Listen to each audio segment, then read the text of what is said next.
Seva meremas erat spray dengan jari-jarinya dan menggigit bantal kuat-kuat. Hancur sudah. Tak bersisa sudah direnggut seluruh kesuciannya oleh pria yang kini tengah terengah mengatur nafas yang tersengal memburu di dadanya. Menyingkir, titah Seva pelan, nyaris dan hampir tak terdengar. Sakit, seluruh bagian tubuhnya sakit. Tak ada yang luput dari sentuhan Atshan. Tapi yang jelas, yang paling sakit tentu hatinya. Setelah beberapa lama, Atshan masih betah berada di atasnya. Tak sedikit pun pria itu ingin melepaskannya. Menyingkir. Pinta Seva lagi. Namun, ia malah merasakan hembusan nafas berat di tengkuknya. Atshan mengecupnya pelan lalu menghisapnya. Pria ini sadar dan tidak mabuk. I love your moans, Seva. Lain kali kamu panggil namaku saat kita bercinta lagi. Mata Seva terbuka lebar. Apa serigala ini bilang? Bercinta lagi. Lagi.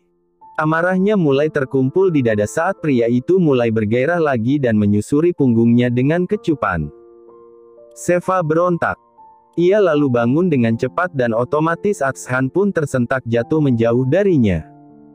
Dengan mata yang nanar dan nafas naik turun, Seva menarik selimut menutupi tubuhnya. Jangan pernah sentuh aku lagi. Aku gak sudi. Kamu setan. Aku bukan pacar kamu yang murahan. Atshan terkejut Seva mengatakan itu. Ia lalu menerjang Seva hingga Seva terbaring dengan ia di atasnya. Kali ini Atshan mengurung Seva dan mengunci kakinya yang mulai meronta menendang minta dilepaskan.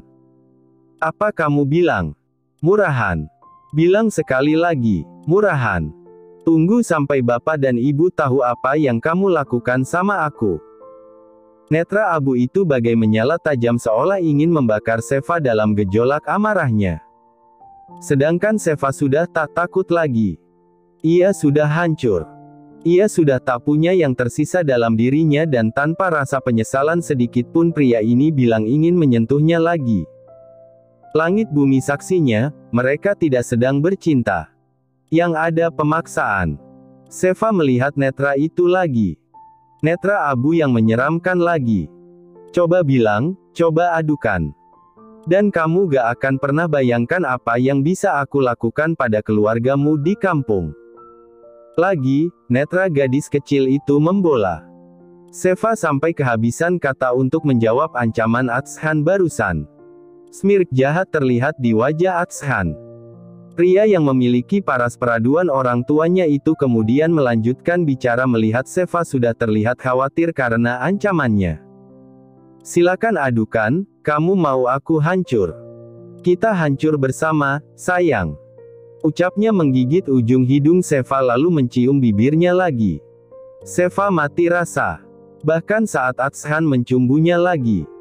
Ia bak boneka yang tak bernyawa. Pria itu berhasil meluluhlantakkan jiwa raganya. Baik-baik di sana. Jaga diri baik-baik. Tanda hubung. Gagal.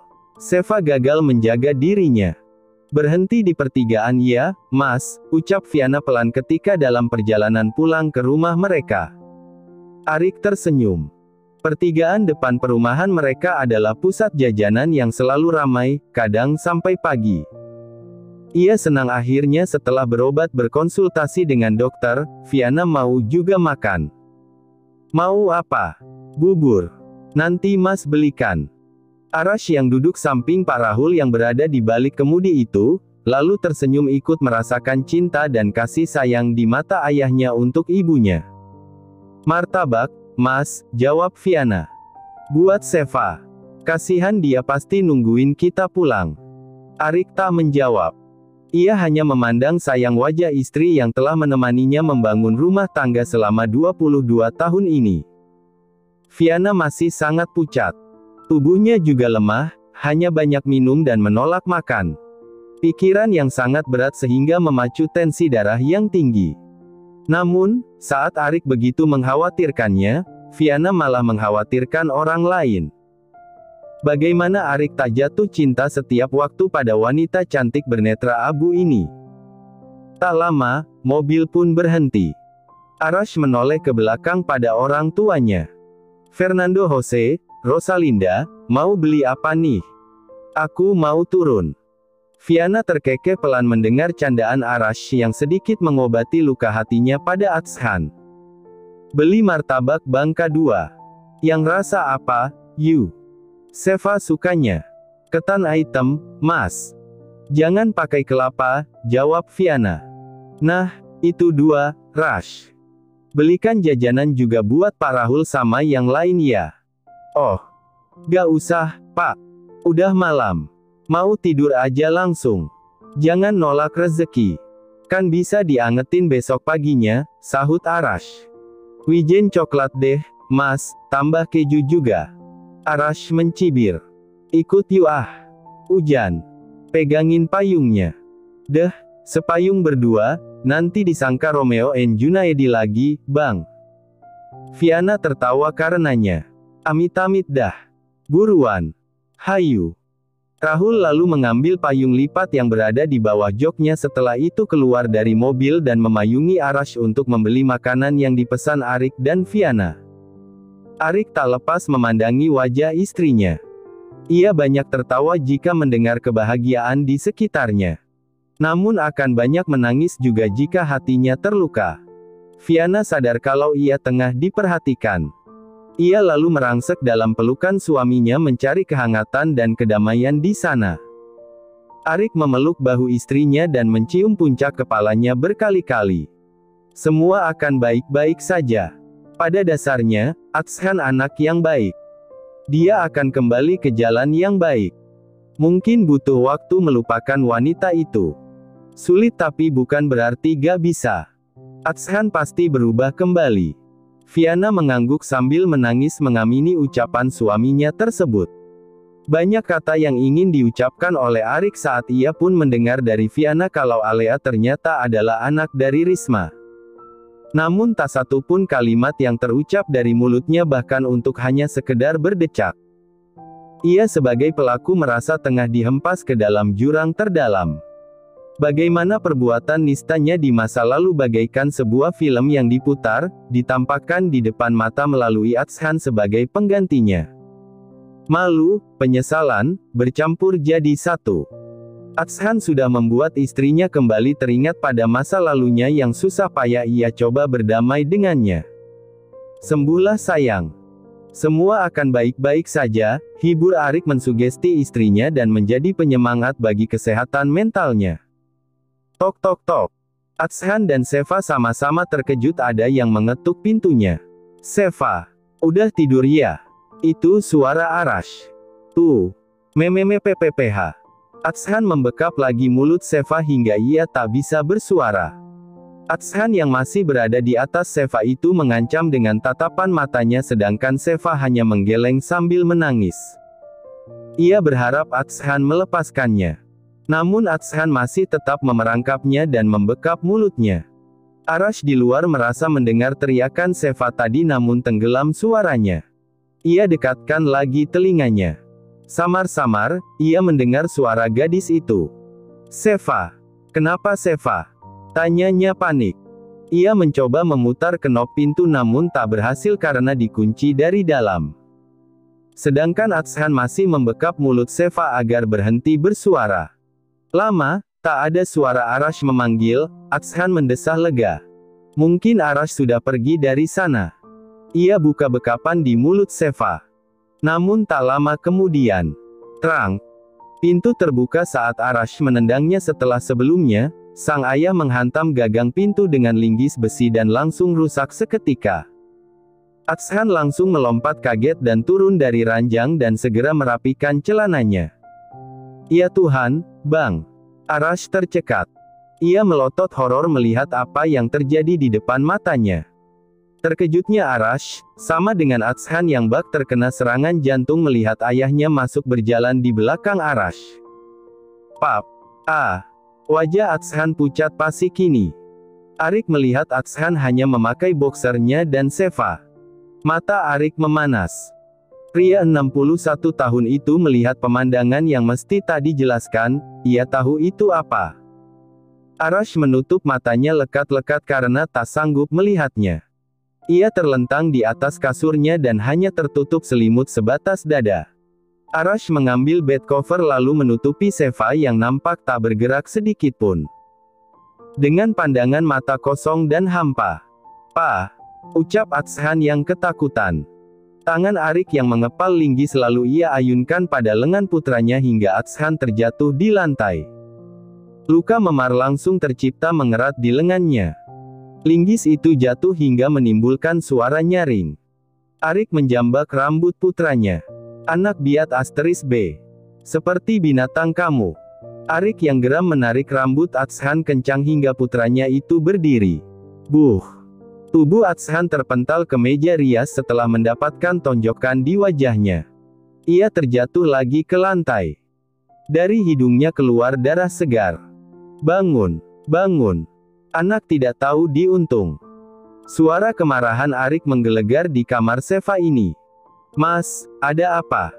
Tiba-tiba Fiana yang mendengar suara ribut-ribut dari kamar lantai 1 yang berada di balik tangga sudah berada di ambang pintu. Tak ada yang bicara. Suasana hening. Inilah yang Arik pikirkan sedari tadi.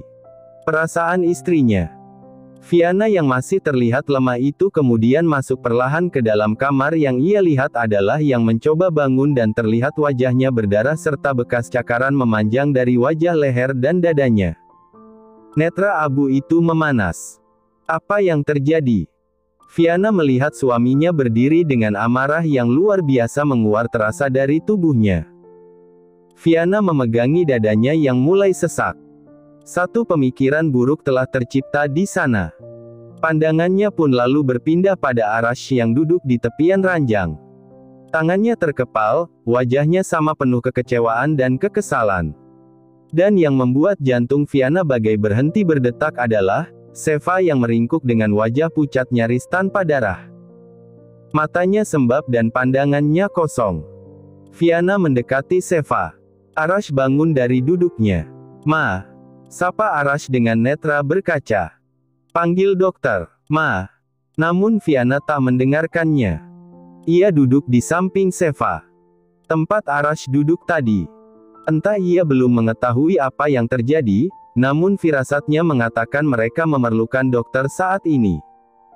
Fiana mengelus lembut surai lembut gadis yang disayanginya ini.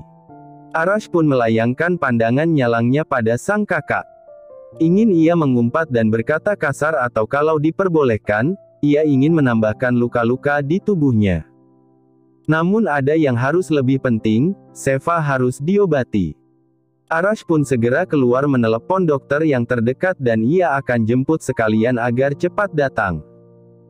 Tangan Fiana bergerak menurunkan sedikit bed cover yang menutupi Sheva dan tangis Fiana pecah melihat banyak tanda merah keunguan di leher dan dada Sheva. "Ya Tuhan!"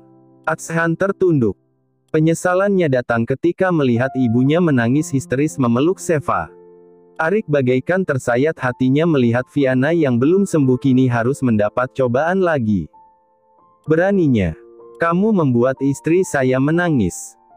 Ucapan Arik barusan membuat Atshan terkejut karena ia tidak memanggil dirinya lagi papa. Arik melangkah mendekat pada Atshan yang mencoba bangkit berdiri. Tubuh Arik yang tinggi tegap meski telah lanjut usia sanggup menciptakan langkah dan tatapan menakutkan yang menerkam menusuk langsung jantung Atshan. "Pa." Arik sudah sampai di depan Atshan. "Kami berusaha menjauhkanmu dari wanita yang memberikan racun kehidupan. Tapi kamu malah merusak kehidupan seorang anak gadis. Yang karena ibunya lah saya masih hidup sampai sekarang." Geram Arik lalu menonjokkan lagi kepalan tangannya pada wajah sang putra. Prang! Kali ini Atshan menimpa lampu belajar milik Sheva. Tak terhitung luka yang diterima Atshan di tubuhnya. Arik lagi-lagi menjambak rambut Atshan dan menyuruhnya berdiri. Lalu menyuruhnya menatap pada Sheva dan Fiana. "Lihat, gadis kecil itu. Lihat. Kenapa saya tidak pernah mau memandang wajahnya? Kenapa saya selalu acuh padanya? Karena tiap kali saya melihat wajahnya, saya melihat kematian yang seharusnya untuk saya tapi malah merenggut nyawa ibunya." Tak ada yang tak terkejut ketika mendengar ucapan Arik barusan. Termasuk Seva yang mulai melajukan pandangannya pada Arik. Saya malu pada gadis itu. Ibu. Monolog Seva dalam hati. Kamu dan semua saudaramu memiliki hutang nyawa pada ibunya. Jika tidak, kalian sudah jadi yatim dari kecil. BUGHH. BUGHH. BUGHH.